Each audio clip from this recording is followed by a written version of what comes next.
Hi, Advita, and welcome to the podcast. Thank you, Matt. I'm excited to be here. Well, it's an absolute pleasure to have you on the show. Please, could you introduce yourself and tell everyone what you do? Yeah, of course. So my name is Advita Patel. I own a consultancy called Comms Rebel, which is all about positively disrupting workplace cultures to help people thrive in their workplace. I'm also the co-founder of A Leader Like Me, which is a global consultancy helping organizations transform their cultures as well, so their people can do good work. And I'm a co-founder of Calm Rebels, which is a coaching retreats that we host twice a year, and we also have a membership to help people find clarity in their work. And then top of all of that, I'm also president-elect for the Chartered Institute of Public Relations, and I'll be president next year in 2025. Now, that is a lot. that is a lot to take in. Give people a little bit more of a flavour of what some of that looks like. So sort of talk us through like some of the projects you work on or some of the things that of course. So I started working within internal communication around 20 odd years ago, and that involved working in various different corporations, helping people communicate better with each other through various different strategies. And throughout that time, I started to recognize that a lot of organizations that I supported were trying to make change happen, but were doing the same things over and over again. So I think it was Einstein that said that quote that the sign of insanity is expect to see change, but doing the same thing. So in 2018, I decided that I wanted to do something a bit different. And I went on to a different organization and worked on a merger and acquisition. As I was working in that organization, I started to see gaps in how we communicated with each other in terms of the different types of people we have in our organizations. And that's when I got more involved in inclusive communication. And what does that mean when we talk about inclusive communication? Is about recognizing that we're not one homogenous group. You know, we're all different people with different backgrounds, with different experiences, and we all need to have an element of choice in how we receive and consume communication and information, how we interpret that. So I started to bring that into my practice as an internal communication professional. And I realized that we have to do some things that revolutionize how we communicate, which is where Comms Rebel came from. The rebel part was quite contentious at the time. I remember a few of my colleagues and friends saying to me, "Ooh, are you sure you want to call yourself the rebel?" People don't like that term.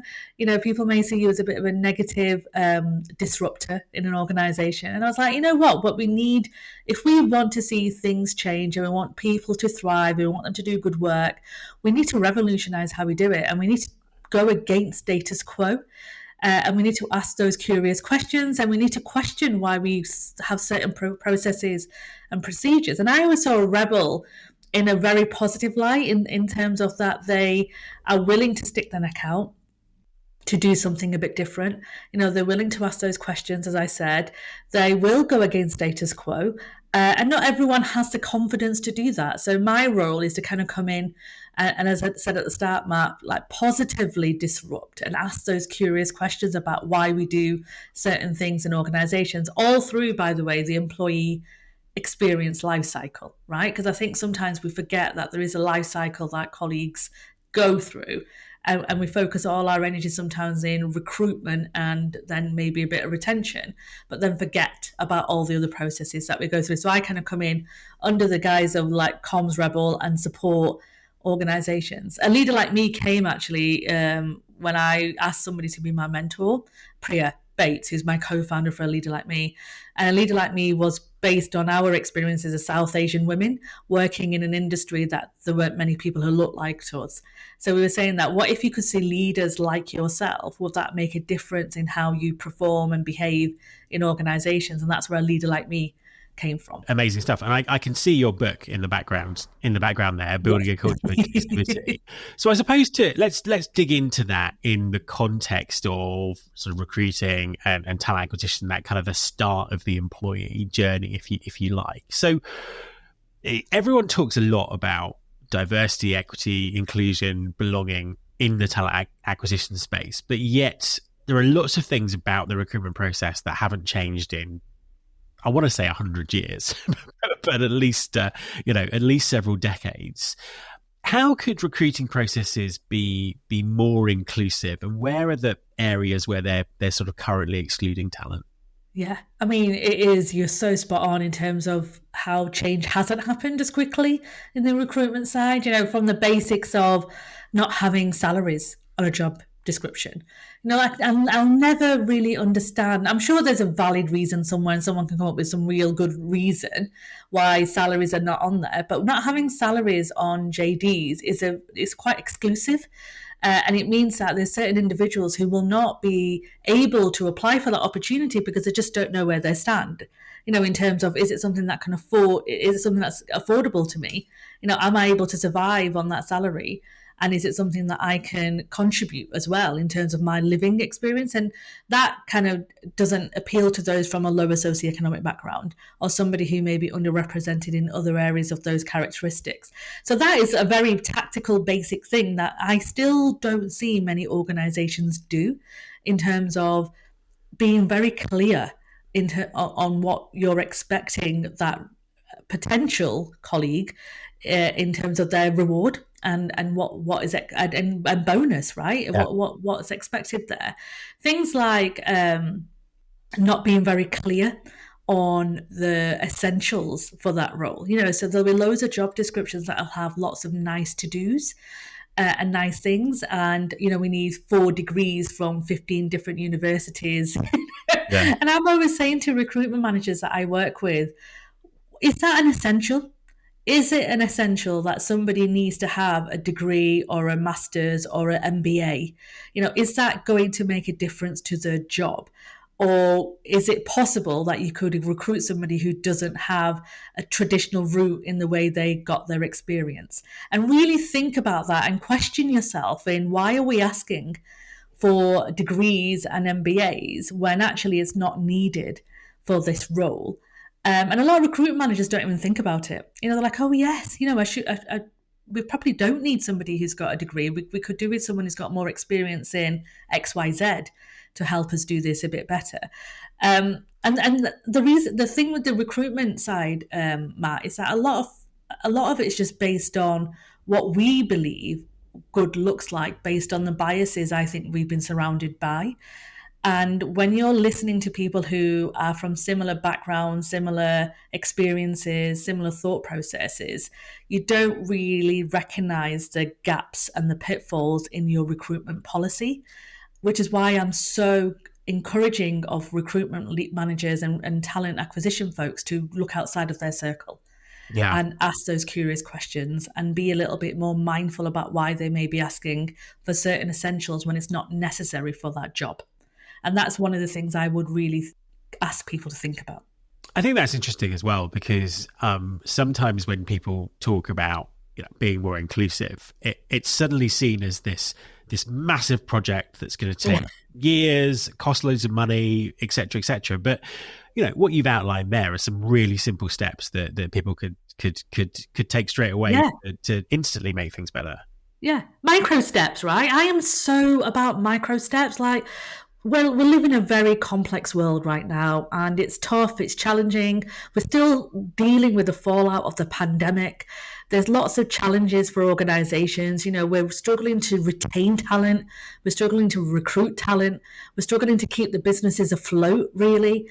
We need to make things as simple as we possibly can in how we do these things. And I'm all about micro steps, right? Look at what you're doing today and be 1% better tomorrow and keep adding to that.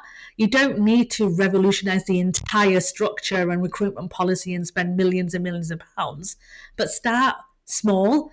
And over time, you'll start building confidence in what you're asking for and what you need. And that's my biggest advice to listeners is, look at where you are today, look at where your gaps are and what's missing, and then fix it by 1%. Yeah, no, 100%. I think that's great advice. Now, as you say, it's a very complicated, disruptive time at the moment. Lots of very strange things going on in the job market. So on the one hand, we're seeing skill shortages all over the place. On the other hand, we're seeing people struggling to, who've been made redundant, who've been laid off, struggling to, rejoin the workforce. As a comms professional, one of the things that is constantly kind of flagged up is that there is still so much poor communication in the recruitment process. I mean, what's the impact of that, and what do you think employers, but also individual recruiters, should be doing to fix it? Yeah, I mean, poor communication means that you're not going to get the high quality applications, right, that you need to come through into your kind of inbox or however you're doing that recruitment. And that's because you're trying to find somebody that covers a multitude of skills rather than actually thinking about what is it that we need, and not having clarity, and not having concise messaging, or not even explaining what that role is going to cause challenge. Now, I don't know about you, and I'm sure other people have experienced this, but when I see on LinkedIn, and you see those jobs appear on LinkedIn, they're never clear. They're not really asking you what it entails. They're not really describing the culture of the organization. They don't often talk about the values. They don't often talk about what the purpose is of that business. And you end up just kind of, mindlessly, I suppose, just getting folks just doing apply because it's quick, right? And that's great. The simple process is great, but not clarifying and not having clear explanations about what that job is and what that means, and not having clarity in terms of expectations, you are not going to attract the right quality or calibre of that candidate. And that is a fall in terms of comms and how you're communicating that job advert. And I can tell when something has been written by AI, which is fair, because I think that is a tool that we should adopt and adapt. I'm not saying we shouldn't, but we also need to be quite mindful about how AI becomes quite generalist in terms of what they're spouting out. So you have to be quite mindful about what you're asking it. And there's lots of recruitment organizations and recruitment teams using AI, and you can easily spot the symptoms, which makes the job application not very clear. Absolutely. So being concise and clear on what you're asking for. And that's a downside, because you're not going to attract that caliber. You're not going to attract the right kind of addition that you need for your culture.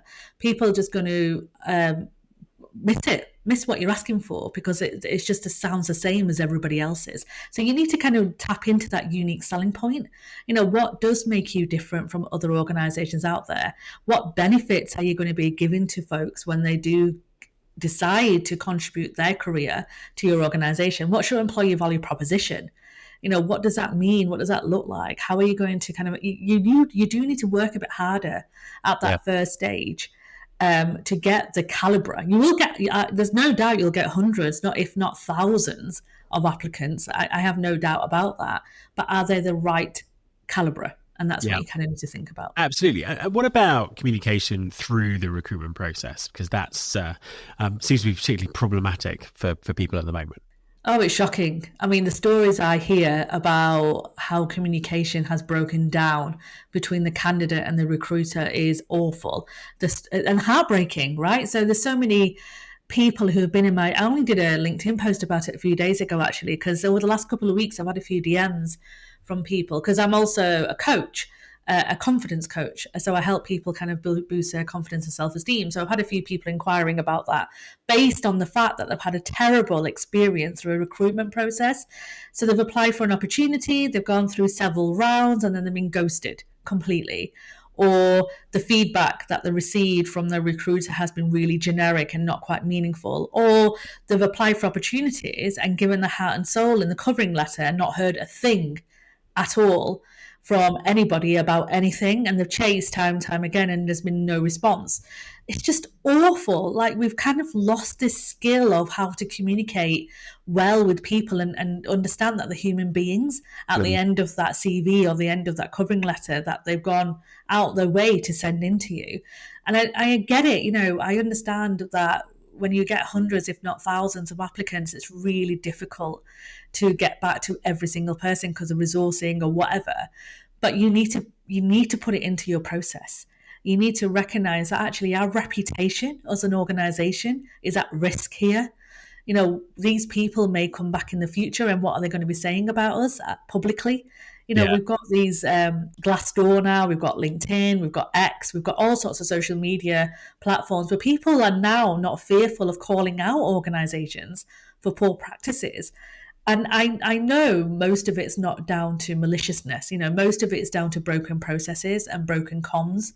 But you need to do a proper process and a bit of a standard operating procedure, to be honest, in terms of what happens the moment a candidate applies for an opportunity. What is their in my opinion, your employee experience starts then. Yeah, Like it as soon does. as somebody applies, Yeah. what experience do they have being part of our world, our organization, even if they're successful or not? How do we want them to feel? And how do we want them to talk about us if they are successful or not successful? And right now, it's absolutely horrific in terms of the experiences that candidates are going through when they're applying for opportunities. And all because recruitment teams are not having the decency to go back and explain the rationale about why. And it only takes, in my opinion, takes a couple of minutes. I think it's interesting as well because for pretty much ever since social media has been on the scene, we've talked about this reputational damage, people talking about bad experiences online. And I think in recruiting, up until very recently, up until the pandemic, it kind of wasn't happening. People weren't actually doing that. They were talking about it privately, but they weren't calling people out necessarily. Mm-hmm. And I think we can safely say that has all changed now. Yeah. And I think there's a few reasons for it. I think there's a generation coming into the workforce who have no issue with being vocal about the experience they're receiving, and I think that's shocked a few people. And we've seen the TikToks that people have filmed of them being laid off live and all that kind of stuff. So that's now a reality. But also, I think everyone's kind of attitude to work and various things like that have changed since the pandemic anyway. So I think, we're definitely seeing much more of that. And people are not scared anymore, really. Before you worried about your own reputation, right, as an individual. What if an organization's put off by me calling out a poor experience and they think that I'm just like this troublemaker who's coming into an organization? So you did keep it below the radar a bit, and you told maybe a couple of your mates, or you might have anonymously ranted about it somewhere on Reddit or something. Do you know what I mean? But you're so right, Matt. Like, the generation that's, the Gen Z generation, I suppose, coming in, are so much more confident in not allowing people to treat them in that way. And I'm not fearful really of speaking up. It's the digital natives, right? The way they communicate. And also, I'm not the biggest fan of generational theory because I think it does depend. But generally, you're learning from the Gen Zs in terms of nothing bad is going to happen if you do speak about your poor experiences. And even if it does, that's probably not an organization that you want to commit to. If they're going to judge you on that based on the horrific experience you've gone through, then maybe that organization is not somewhere where you're going to thrive. You probably don't want to work there anyway. So people are now getting a bit more confident. And the TikTok, I don't know how I've seen so many those live videos of people. Those videos where people are getting fired. And they're covertly filming. They're quite clever with it because they're not showing the face of the manager or anything. It's just there on the side, and you just see their reaction. What they're actually doing. So they're not breaking rules really. I mean, your organization can have all sorts of policies in place, but technically, legally, if you wanted to go down that route, you probably could take them, but who's going to? I would say they've just been fired, so they don't care, like whatever. Exactly. And I think this leads us nicely onto the next question, which was really about those expectations of work and the workplace and how they've changed. They were changing anyway, but pretty much they've changed significantly since the pandemic. How are you seeing employers react to this kind of new reality, and what do you think they could be doing better? I think there's a bit of a reckoning going on right now. I think employers are definitely realizing that before the pandemic, they could put a job advert out and they got a number of applications, they did an interview and whatnot, but people want more from their organizations now. They want flexibility, they want policies that that shows that the organization cares about them.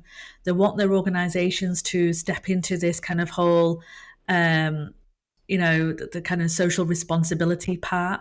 They want folks to comment on things. They'll be judging organizations on where they're committing their energy in terms of public support, even down to the political stuff, which organizations used to avoid many times, right? And some still do, but people are asking questions of the organization? What is the social responsibility that you have? What flexibility do you have? How are you supporting working parents? How are you supporting people who have disabilities? How are you helping those who are underrepresented in the workplace? How are you supporting those from lower socioeconomic backgrounds? People want to know. And they'll be asking those questions in interviews. They'll be asking those questions around what happened to the last person that was in this position. Where did they go? What happened to them? And even though the job market is challenging for some people right now, the reason it is a little bit more challenging is I do honestly believe that people are a little bit more cautious about where they're committing their time. Before you may have just taken an opportunity because it was a job, right? I know when I was growing up, it's like, just get the first job that's offered to you because, you need to earn money. It was that kind of world. But I think people are definitely being a little bit more cautious about where am I going to go and how is it going to help me. And mental health and well-being is an incredible part of the workplace right now. And all of that feeds into how included people feel.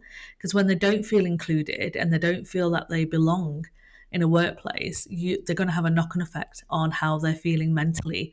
And then the mental impact will impact the physical, right? And a lot of folks have experiences through COVID and the pandemic. So they're being very cautious about, is this organization going to help me just survive, or is it going to help me thrive? Absolutely, makes perfect sense. And a final future focused question. We mentioned AI already earlier in the conversation, and how it can be misused, but also what an important sort of tool and resource it is. As we move forward and we see more adoption of AI in talent acquisition and HR, and also the technology gets more sophisticated, is that going to make things better, or is it going to make things worse? It's how you, to your point, Matt, it's how you use it, right? So I honestly believe it's an incredible tool. And if you are inputting good quality information without bias, and you're aware of what bias looks like as well, and how it shows up, it can be incredible to help you kind of get rid of that human emotion and human bias that you may have when you're sifting CVs, for example. Because let's be honest, right? We all have bias. And if anyone says we don't, it's a lie. We all have it. We all have it. And when you are looking through CVs, or you're looking through covering letters, or you're watching, if you are one of those organizations that has multiple ways that people can apply. So lots of organizations now, to support those who are neurodivergent, do videos or audio, as well as covering letters and CVs. So they're giving people choice about how they apply. As a human being, you will have a certain element of bias. So whether that's the education route that they're taking, their background, even as down to what school they went to, what area they live in, what hobbies they have, you will find this kind of connection to that individual, which may unconsciously or consciously push that person forward because you felt this kind of connection with them. Now, AI can be a great tool in terms of removing that and looking at somebody anonymously in terms of, are they the right addition for our culture? And in order for that to happen well, you need to train it so it doesn't look at the biases. Because obviously AI is based on what we've inputted as human beings, right? So if we're inputting bias ourselves, it's going to come out with bias, but we need to train it in the right way. So when we're making sure that the bias doesn't show up when it's doing the sifting for us, or if it's just looking through applications for us.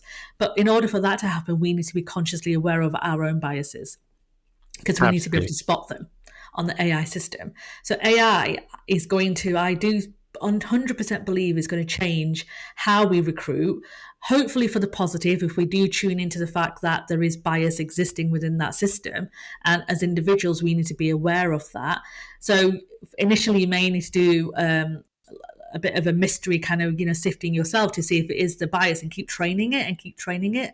The more you train it and the more you work with it, the more it will get rid of those biases and be quite functional in terms of what you're asking it to do. But right now, I would say that we're just not there in understanding how the system can help us. And we're just accepting, I would say, the outputs it delivers without actually thinking, is this content it's sharing with me, or this output it's giving me, is it peppered in bias? And how do I make sure that next time I sift through it, it doesn't have that?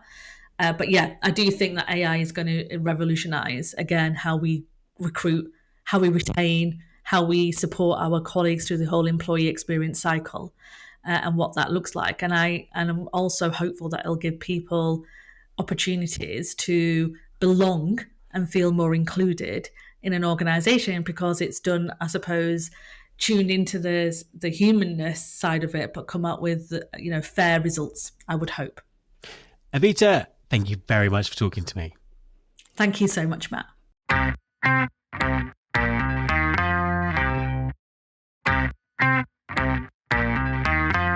This is my show.